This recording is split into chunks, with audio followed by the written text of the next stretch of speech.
Batter up sports card fans, specifically batter up Boston Red Sox fan. David Ortiz is a Major League Baseball Hall of Famer.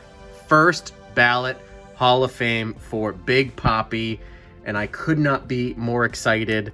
So excited. So we are going to go through a little trip down memory lane. I like to bust out some of my personal collection on Ortiz, and I've been meaning to do some kind of player showcases lately, and this just kind of makes sense. So we're gonna get right into it, and then we'll just keep talking while we do it. Some of the stuff is obviously just a commemorative patch, but I just really liked that. I thought it looked cool. Some of the things you'll notice are just old and like, why do you have this? And it's because it's from way back when, to show you that I am not just a hey, the card market is big right now, so check out my recent pickups. This is OG collecting stuff going on here. So 2005, just a regular old card. This one's just from I believe 2020, but I just liked it. I like the clean look to it. I'm a big fan of the meaningful material, and I don't have one of his nicer ones that have like a nice patch in it, but I'm looking to get those. And I think I've started to talk about this a little bit in previous videos. I really like unique cards like this that kind of commemorate something specific. Like this would be his 400th home run. So obviously he's not wearing, it's not a piece of his jersey from that specific time, but just that it kind of notes it, and more importantly, it notes it and it doesn't say on the front like, this is not from this game, because like I love the World Series ones, and then they specifically say on it, not from the World Series, and I'm like, that's just put that on the back, let me just display it like it does. I love this one because you get two, yesterday and today. Love it. Really cool. And Ortiz's jersey is really kind of unique there. I like that. And then this is just such a great one, spanning the whole time there. You have Ortiz's, like, basically his two best teammates during his time, PD and PD. So that's pretty exciting. And then jumping into a little bit of a set that I love is Allen and Ginter. So here's just some of the ones that I've been able to collect over the years. You can see I waffle between, I liked these better than the mini cards, but you'll see why I didn't like them at a certain point. So I started getting the mini ones because they're a little bit more consistent.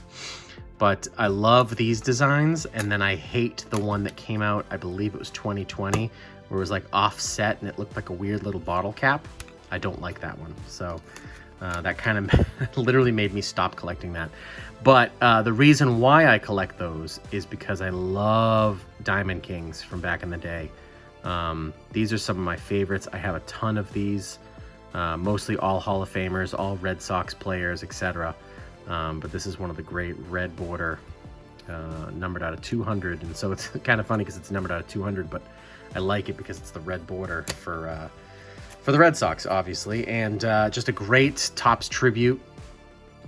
I believe that's tribute, not triple threads, right? Yeah, that's tribute.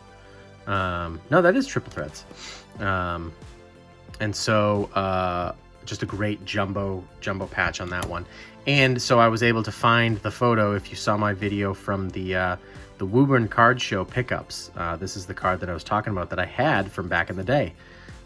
Back in 2005 when I was I'd say 05, 06, 07, 08.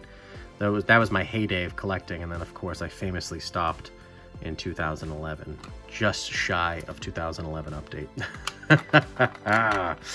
Anyway, so I love this, and I love that I have kind of like a little mini rainbow going for that now after that, the two cards that I picked up at the Woburn show. So getting into some more meat here. This is where I'll start putting some up here on the table. But I just love, like I said, the meaningful material. I love that. Really nice patch. This is one of my favorites, despite the fact that it has David Price and Hanley Ramirez in it. I love it because it's got the David Ortiz autograph on it, which is really, really cool. So it's like you get a little bit of an autograph. So I think that's really, really cool. Just a great 4-patch card, really something special. And then I featured this one a couple weeks ago in my best of cards, top 15. And certainly one of my favorites. Absolutely love it. I believe that's a scratch, actually. Yeah, that's a scratch on the case, not a break in his autograph. But that's one of my favorites. Really, really love that. And we'll jump into some graded cards here. This is, to lead it off, this is one of the ones that I love. It's the Factory Set Limited Edition, the Diamond Anniversary. So that's the 2011 one from there. I am putting together a David Ortiz player run for PSA, the set registry. So that's where a few of these are going to come from. 2013, just his regular, little base card there. I like this one, just the record chase, most hits by a DH. That's pretty cool from 13. And then this one's great. One of his last cards where he is an active player, 2016. It's got the, him kind of tipping the cap and everything. And it's the mini, which is really cool. So it's a little bit unique in that regard. And then one of my favorites is this short print, 2014 Topps. I love it because it's also Xander Bogaerts' rookie year. So that's really cool. And obviously they are celebrating postseason, which is really cool. I believe that's the 2013. Yeah. So that's the year they win the World Series. That's his last World Series. And this is the 14 update or short print. And speaking of short prints, I also love this one where he's showing off his rings, which is really, really cool. So that's an awesome one. And why don't we dive into some rookie cards here now? This is his MLB Showdown rookie card, not his actual rookie year or anything like that, but that is the first time he appeared in it. And then I have 2 raw David Ortiz, David Arias rookie cards. This is right up my alley where I love mistake cards technically, and because it's David Arias, that means so much more. I love that it's his mother's last name. And the interesting one with this is this was actually all that's left of the Beckett Near Mint 7 that I sold, and the post office lost. There was this long convoluted storyline. They lost this card. The seller demanded their money back. Sorry, I don't know why it's focusing up like that. The seller demanded their money back. I was like, hey, I shipped it. I don't know what to tell you. And had to go back and forth. I got my money back. I didn't get the money back. And then it was delivered, and he said that it shattered in the mail. And so he threw out the plastic and was like, yeah, I'll just send it back to you in a top loader. And I'm just like, dude, like I need the label at least, to show them that they could, re-slab it if it was damaged. So this is all I got back, but I did end up getting the refund for it. So, and this is one that I bought way back when for $30. And if you look at the corners here, I know it's going to keep on focusing like that. The corners look pristine. Obviously there's the case that's a little beat up, but this is a candidate to be sent in to get graded once grading kind of opens up. I'm going to send that one in. And then tune in tomorrow. We are going to bust open a hobby box and search for this card.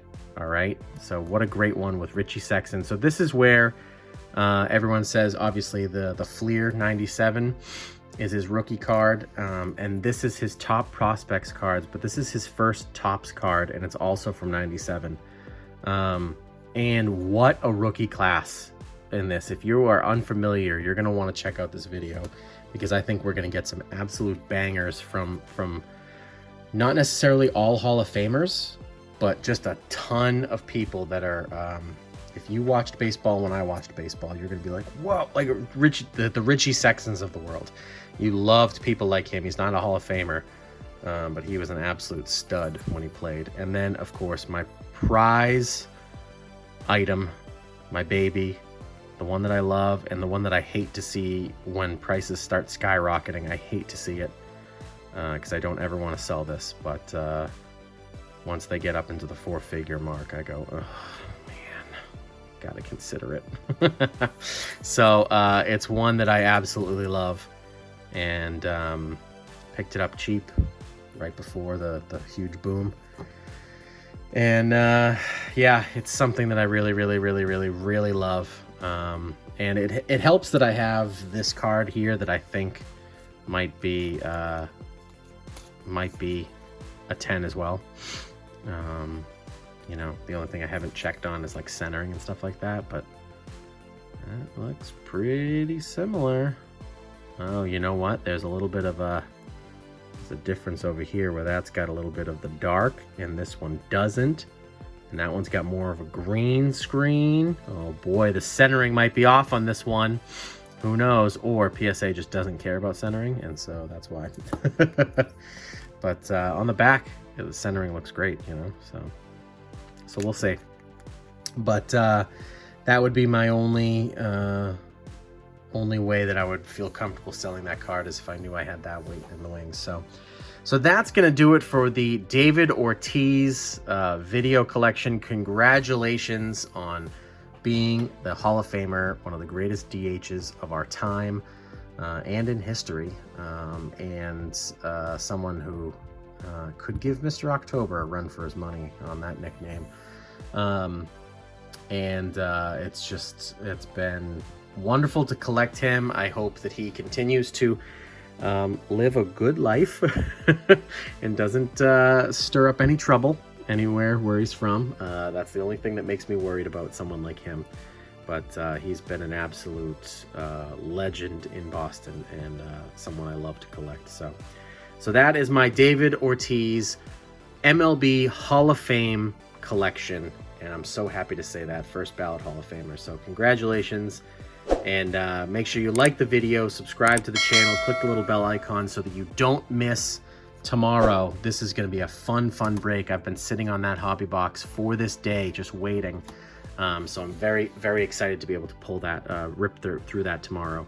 And then follow me on Instagram and Twitter at GDubsCollects, and keep the hobby alive. Keep on collecting.